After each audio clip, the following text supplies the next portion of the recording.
नमस्ते साथियों। साथियों, इस प्रस्तुतिकरण में मैं वेदांत दर्शन में दिए ब्रह्म सिद्धांत तथा मोक्ष सिद्धांत पर बात करूंगा। मोक्ष सिद्धांत पर हम थोड़ा सा आगे जाकर बात करेंगे। मुख्यतः हम ब्रह्म से जुड़े हुए विचारों, उनसे जुड़े हुए विषयों पर बात करेंगे। पहले आपको सामान्यतः एक बात पहले इसमें पता होनी चाहिए, वेदांत दर्शन और बाकी जो धार्मिक सांस्कृतिक दर्शन है उनमें क्या मुख्यतः भेद है। जो सामान्यतः धर्मों में एक विचारधारा है कि एक ईश्वर है, उसने इस ब्रह्मांड की उत्पत्ति की है, वो इस ब्रह्मांड में जो चीज़ें घटित होती हैं उसका पालनहार है। उन्होंने जीवों की रचना की है, जीवों को उसकी पूजा कर्मकांड करने होंगे ईश्वर के, ताकि वो उन्हें सुख प्राप्ति हो और स्वर्ग नरक प्राप्त हो। जो कर्म करेंगे उसके अनुसार स्वर्ग नरक की प्राप्ति हो, और बहुत सारे उसके साथ व्यवस्थाएं की गई हैं। ऐसे विचार हैं कि ईश्वर है और जीव को उसके लिए कुछ करना होगा, उपासना करनी होगी, और बहुत कुछ इससे जुड़े हुए विषय आप सामान्यतः जानते हैं सभी। तो ऐसा इस विषय में जितना भी कुछ है, ऐसा कुछ भी वेदांत में नहीं है। जो वेदांत दर्शन है, उपनिषदों का दर्शन है, जो ये सामान्यतः बात है कि ईश्वर है, उसने सृष्टि की उत्पत्ति की है, वो जीवों को उसके लिए पूजा पाठ कर्मकांड करने होंगे, ऐसा कुछ भी वेदांत में नहीं है। तो वेदांत की जब हम बात करेंगे, तब हम जानेंगे कि जो ब्रह्म दर्शन है या मोक्ष दर्शन है वो कैसे इससे भिन्न है। तो ये तो मैंने आपको बता दी कि जो ये इसमें ईश्वर, जो परमात्मा, जो ये सभी है, जो ये शब्द उसमें भी ये समान, बहुत सारे सामान्य आपको मिलेंगे, लेकिन जो ये विचारधारा है, जो एक सामान्य विचारधारा है दुनिया में फैली हुई, वैसी विचारधारा वेदांत में नहीं है। तो सीधा सीधा हम चलते हैं कि ब्रह्म क्या है, ब्रह्म दर्शन क्या है, और क्या है इसकी खोज, क्या है, ये सिद्धांत क्यों बनाया गया और किस लिए। तो जो सामान्यतः हमने देखा कि जो उसमें विचार आता है कि ईश्वर अलग है और उसने इस ब्रह्मांड की उत्पत्ति की है, या ऐसा विचार है। पहले तो मैं आपको एक बात बताता हूँ। पहले इसमें एक आपको बहुत ही एक रोचक बात है कि जो इसमें जो ब्रह्म सिद्धांत है ना, इसमें क्या है कि ब्रह्म शब्द एक बहुत ही विशेष शब्द है। इसके साथ बहुत सारे कार्य और इसके वो विशेषता है इस शब्द की, ब्रह्म शब्द की। तो बहुत सारी चीजों के लिए ब्रह्म शब्द इस्तेमाल कर दिया गया, अलग अलग चीजों के लिए, प्रकृति के लिए, सत्य के लिए, अनंतता के लिए, हर जगह ही ब्रह्म शब्द का इस्तेमाल कर दिया गया। तो वो सीधा एक ही मतलब कि एक दर्शन दे रहा था। ब्रह्म सत्य जगत मिथ्या एक दर्शन, एक महावाक्य। तो इसको बताने के लिए अगर आपको ये बताना होगा तो आप अलग अलग से चीजों का नाम ले लेंगे कि प्रकृति ऐसी है, ये वैसा, ये वैसा है। सीधा ही आपको डिस्क्राइब कर देना है कि ब्रह्म में क्या, पूरी डिस्क्रिप्शन देनी होगी कि ब्रह्म क्या है, और उसके बाद ये सूत्र के द्वारा आप सीधे ही मोक्ष मोक्ष की धारणा को समझ सकते हैं। तो मैं इसमें सीधा आपको बताता हूँ। देखिए, थोड़ा सा आपको मतलब कि इसमें कई चीजें आपको जोड़ूंगा, और जोड़ते जोड़ते आपको बात सीधी समझ आएगी। अगर सीधा सीधा बताने लगूंगा तब आप कंफ्यूजन होगी, अलग अलग टुकड़ों में बताऊंगा तो सीधा एक दृष्टि इसमें रोशनी मिल जाएगी आपको। तो क्या है कि इस ब्रह्मांड की उत्पत्ति, मतलब उत्पत्ति नहीं हुई, ये मतलब कि निरंतर अनंतता से चलता आ रहा है। हम इसके बारे में अगर हम उसका ऋग्वेद के 10वें मंडल के जो एक सूक्त आता है, 10वें मंडल में एक सूक्त आता है, उत्पत्ति के उसमें बारे में बात होती है। उस सूक्त के आखिरी के मंत्रों में ऐसे बात आती है कि इस ब्रह्मांड, ये ब्रह्मांड हमेशा से था या हमेशा से नहीं था, इसकी उत्पत्ति किसी ने की या नहीं की। तो और इसे उत्पत्ति करने वाला कोई है या नहीं है, कोई जानता है इसके बारे में, नहीं जानता। तो वो उसके लिए श्योर नहीं है। तो ऋग्वेद के ऋषि इसके बारे में श्योर नहीं है, तो हमें वो बात छोड़नी पड़ेगी, क्योंकि हम नहीं जानते कि उसकी उत्पत्ति, जब खुद ऋषि इतने सारे बैठकर ये डिसाइड नहीं कर पा रहे कि उत्पत्ति कैसे हुई है, इस हमेशा से था, तो छोड़ दीजिए। बात यह है कि इसका जो विस्तार है, वो ऐसा बताया गया है कि उत्पत्ति जैसे हो चुकी है, तो एक जैसे मनुष्य के बाल बढ़ते रहते हैं, जैसे नाखून बढ़ते रहते हैं, तो स्वयं बढ़ते हैं, कोई से बढ़ाता नहीं है। तो इसमें जो बातें हम करेंगे कि सब कुछ ब्रह्म ही है, वो कैसे है, और बाकी सब जुड़ती। तो इसमें जो प्रकृति, क्योंकि प्रकृति अनंत है, इसलिए उसे ब्रह्म कह दिया गया है, अनंतता के लिए ब्रह्म कह दिया गया है। और उस अनंतता के बीच में क्योंकि प्रकृति विस्तारित है, उस विस्तारित प्रकृति का जो सत्य है उसे समझाने के लिए ब्रह्म शब्द का इस्तेमाल किया जाता है। हम समझते जाएंगे, रुक जाइए।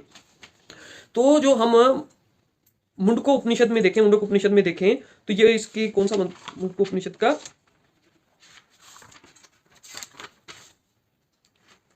प्रथम मुंडक का प्रथम खंड का जो ये है,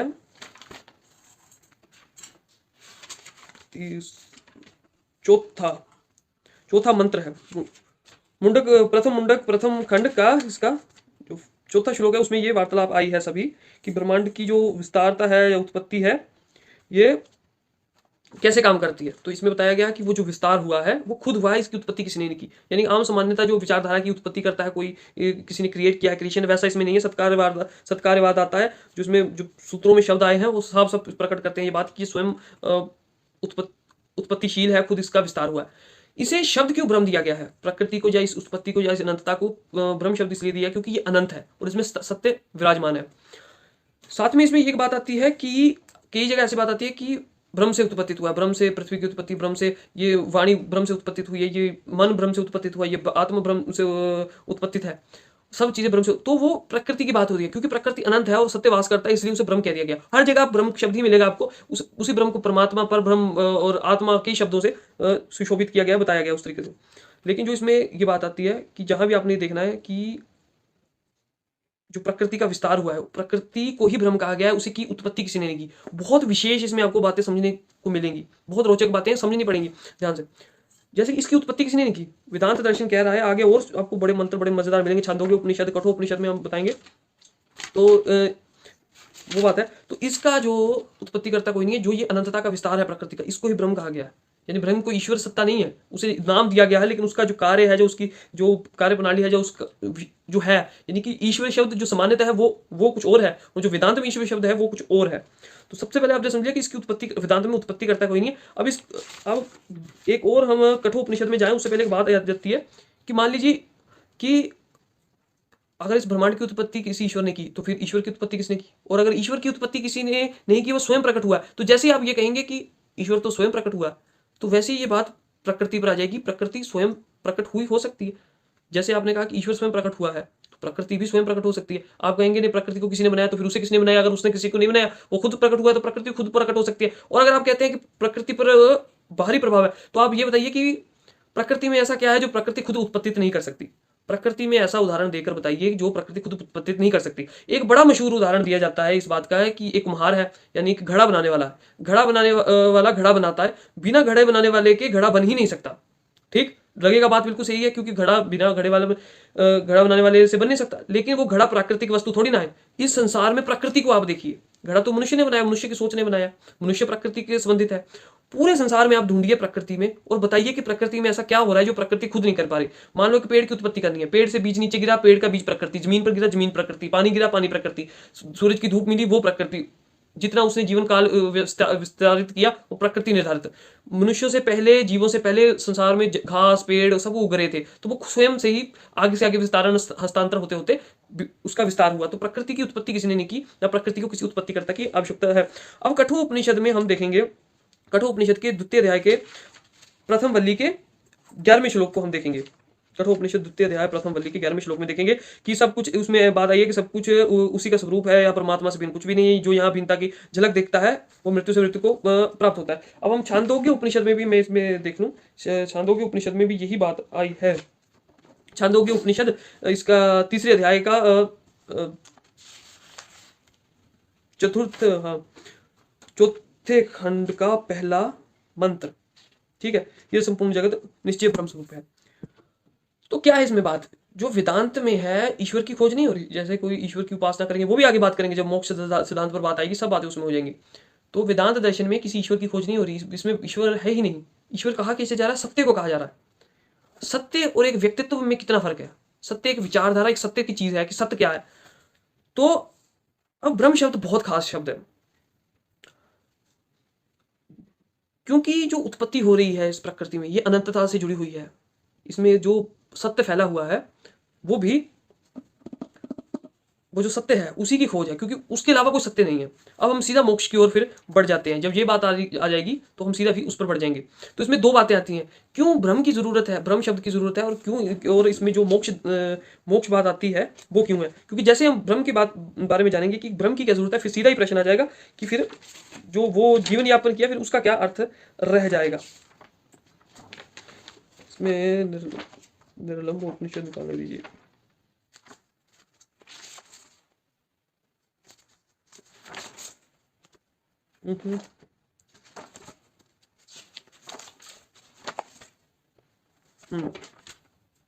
अब देखिए, जो केन उपनिषद था, केन उपनिषद छोटा सा उपनिषद है, उसे आप पढ़ेंगे तो उसमें बात आएगी कि आंखों से ब्रह्म को जाना नहीं जा सकता। इंद्रियों के द्वारा, इंद्रिय कोई भी इंद्रिय हो, नाक हो, आंख हो, सोच हो, विचार हो, मन हो, वाणी उस ब्रह्म को नहीं जान सकती। बहुत रोचक बात है कि आप ग्रंथ पर ग्रंथ ब्रह्म के बारे में लिखे गए हैं, उपनिषद लिखे गए हैं, और ये बात आ रही है कि ब्रह्म को जाना ही नहीं जा सकता। तो बहुत खास बात है ये। इसके साथ बहुत तथ्य जुड़े हुए हैं। मुझे लगता है बहुत सारे इस पर जो वीडियोस बनानी पड़ेंगी। देखो, केन फिलहाल समझते हैं, केन उपनिषद में बोला गया कि ज्ञान की इंद्रियों द्वारा वहां तक नहीं पहुंचा जा सकता। तो फिर इसका मतलब क्या है, समझ क्या है? तो ये बात है कि देखिए, अगर आपको, आपके पास पेट है, अगर ऐसा कोई जीव है जिसे भूख लगी है, जब पेट है तो उसके लिए भूख सत्य हो जाएगी। भूख सत्य, लेकिन वो जीव का सत्य है। क्या इस संसार में आप देखिए, बाहर संसार की तरफ देखिए, आसमान की तरफ देखिए, अनंतता की तरफ देखिए, क्या अनंतता में वो बात सत्य है कि किसी को भूख लग सकती है? सिर्फ पेट है इसीलिए भूख की सत्यता है। इसका मतलब वो अगर हर भूख, मान लीजिए कि पूरे ब्रह्मांड में ऐसा कोई जीव ना हो जिसे भूख लगती है, तो क्या ब्रह्मांड के लिए वो कुछ कष्ट का कार्य है, या वो सत्य से उसमें असत्यता आ जाएगी ब्रह्मांड में? नहीं। तो ब्रह्मांड में सत्य क्या है? इंद्रियों से उसे इसलिए नहीं देखा जा सकता क्योंकि वो इंद्रियों का विषय नहीं है, क्योंकि इंद्रियों का अपना एक सीमित ज्ञान है। आंखों का सीमित एक कार्य ज्ञान है कि वो देखता ही है। जो सत्य है, अनंतता में देखिए, बाहर देखिए, चारों ओर देखिए, आपको सब बात समझ आएगी। अनंतता की ओर एक ध्यान दीजिए कि इस संसार में सत्य है, उसे हम देख नहीं सकते, वो शून्य की तरह है, जिसे निर्गुण निराकार बोला गया है। आप इस बात को समझिए, जब आएंगे तब ये बात और क्लियर होगी। पहले अभी इस तरफ ध्यान दीजिए, क्योंकि इस जीव के शरीर के बाहर एक सत्य है, हर जगह वो सत्य फैला हुआ है। प्रकृति को भी वो सत्य इसलिए बोला जा रहा है क्योंकि प्रकृति अनंतता तक फैली हुई है, इसलिए उसको भी उस सत्य का बाहर माना जा रहा है। लेकिन बृहदारण्यक उपनिषद में आप देखेंगे तो नैति नैति का वाक्य आया है। वो वाक्य क्यों है? क्योंकि अगर मैं कहूं अहम ब्रह्मास्मि, तो मैं ब्रह्म नहीं हूं, मैं ब्रह्म का भाग हूं, ब्रह्म के बीच स्थापित हूं। सब कुछ जो है वो ब्रह्म के बीच का स्थापित है, उस अनंतता के बीच में आता है, उस ब्रह्म की महानता के बीच है, उस सत्य के साथ घिरा हुआ है, और मैं उस अनंतता के साथ जुड़ा हुआ हूं। तो मैं भी उस सत्य के बीच में ही आ गया। क्यों इसका महत्व है, और आगे हम समझते समझते जाएंगे।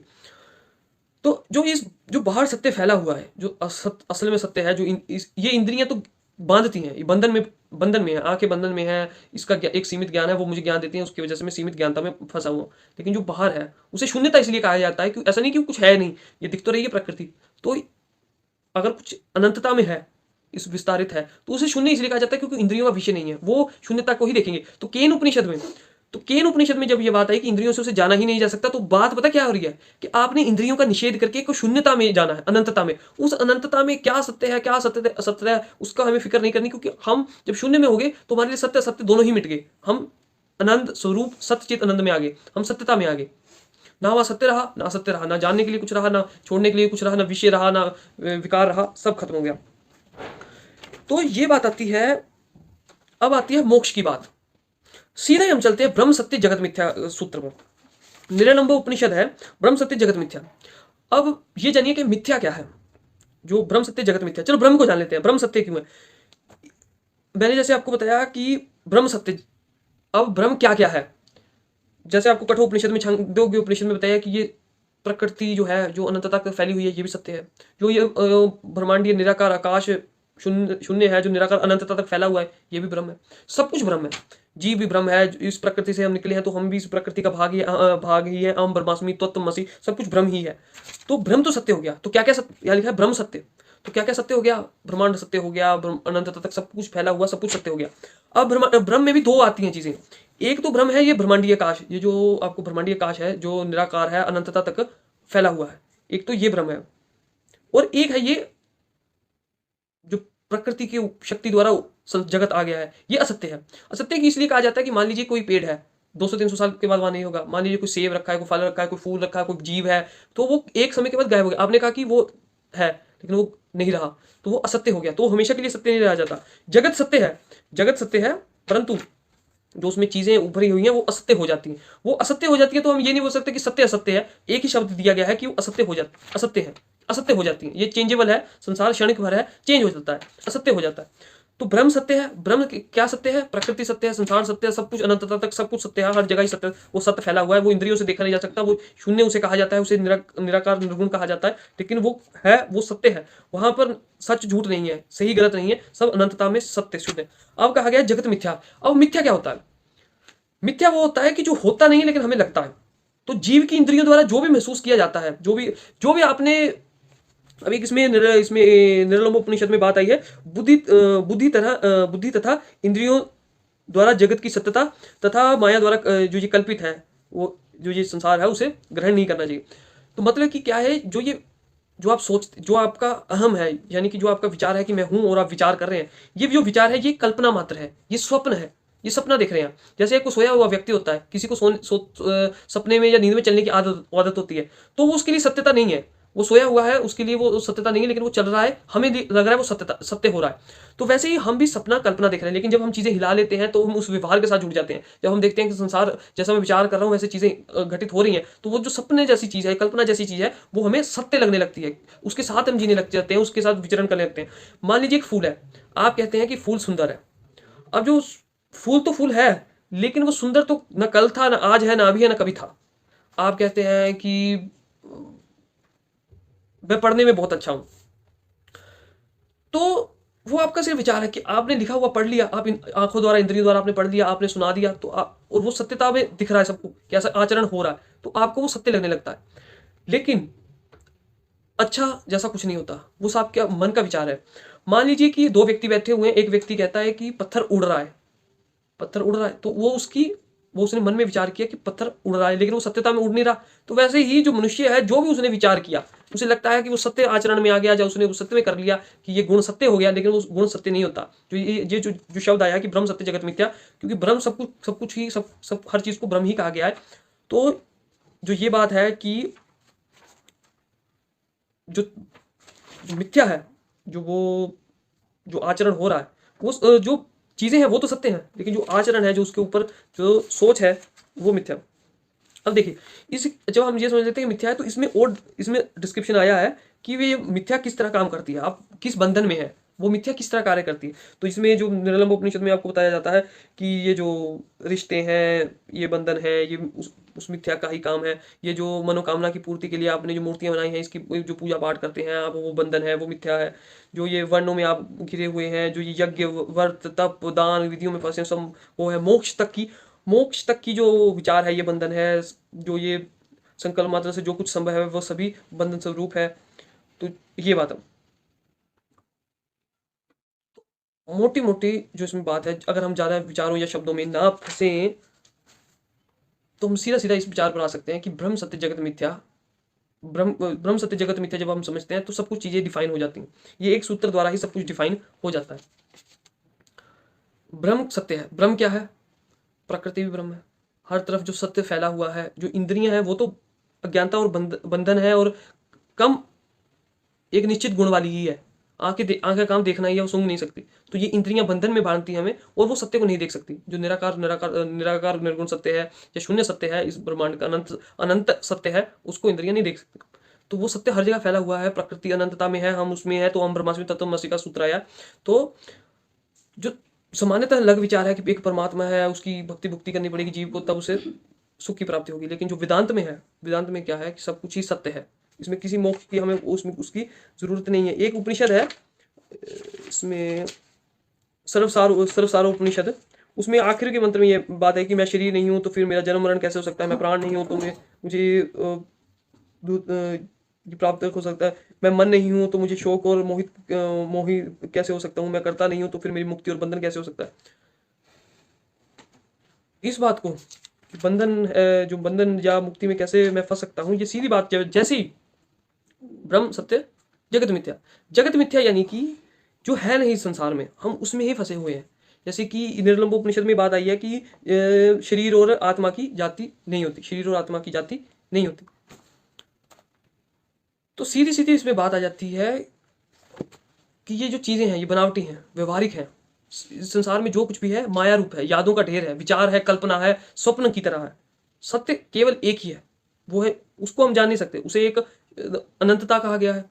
और हर इंद्रियों का जैसे ही निषेध हो जाता है, वो सत्य प्रकट हो जाता है। उस सत्य को समझा नहीं जा सकता, उस सत्य को देखा नहीं जा सकता, परंतु वो सत्य मोक्ष को मिला देने वाला है। वो खुद ही मोक्ष से मिल जाता है, वो हमें प्राप्त करना नहीं पड़ता। हम जान लेते हैं कि मोक्ष धारण ही है, ये जो है सत्य ही है, मोक्ष या बंधन की तो आवश्यकता ही नहीं थी, यह है। तो